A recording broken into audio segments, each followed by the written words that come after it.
Hey everyone, I'm Patrick McDowell, founder of my namesake label and global ambassador for Graduate Fashion Foundation.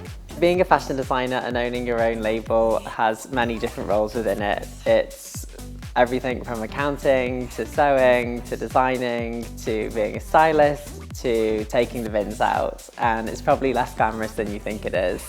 I got into making things because I wanted a new school bag when I was 13 years old and my parents wouldn't buy me one, so I stormed off upstairs to my bedroom and chopped up a pair of jeans and made a school bag out of it.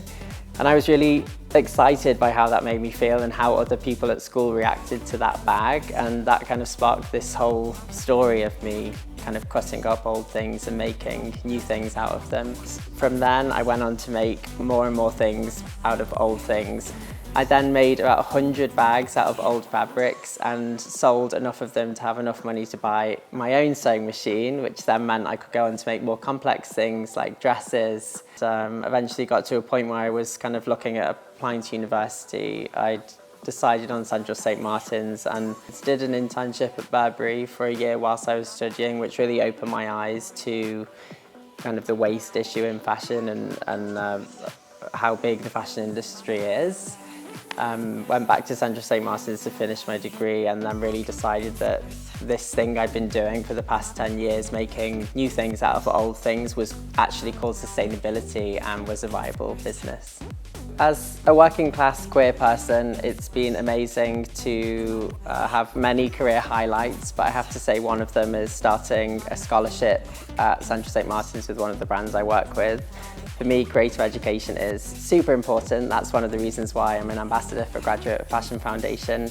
And as somebody who received a scholarship themselves at university, it was really kind of incredible to be able to kind of give that back to the students of today.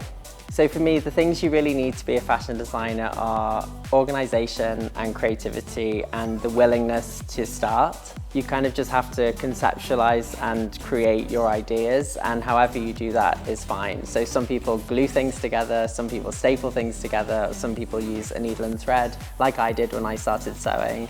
And that's all you need to do. You just have to create something in 3D that goes on a body, and that doesn't always have to be sewn.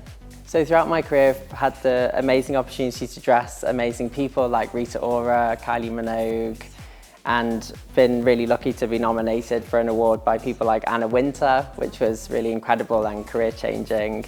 I like to keep the collections really personal. I like them to have really strong messages and meanings, and I think that's one of the kind of ways the fashion industry is going now. I think people want clothes that mean something. But as somebody that didn't come into the fashion industry in a traditional way, I didn't want to start a traditional fashion label either. And so at Patrick McDowell, we do things a little bit differently to how you might expect. So we have one really exciting made-to-order collection under my own name that we create once a year. And then for the rest of the year, we work with different brand partners across the fashion industry to work on sustainable projects.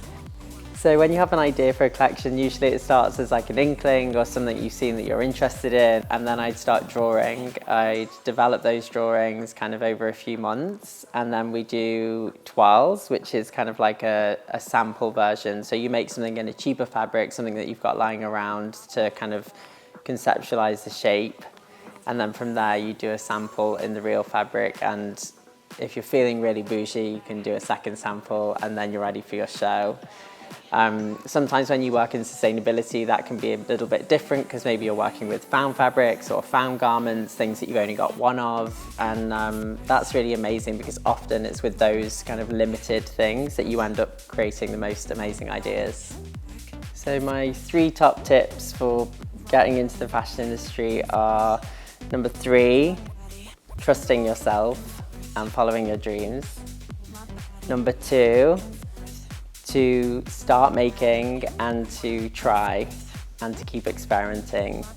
And my first tip, my top tip to be a fashion designer today is to just start, is to make a list of 3 things every day and just start.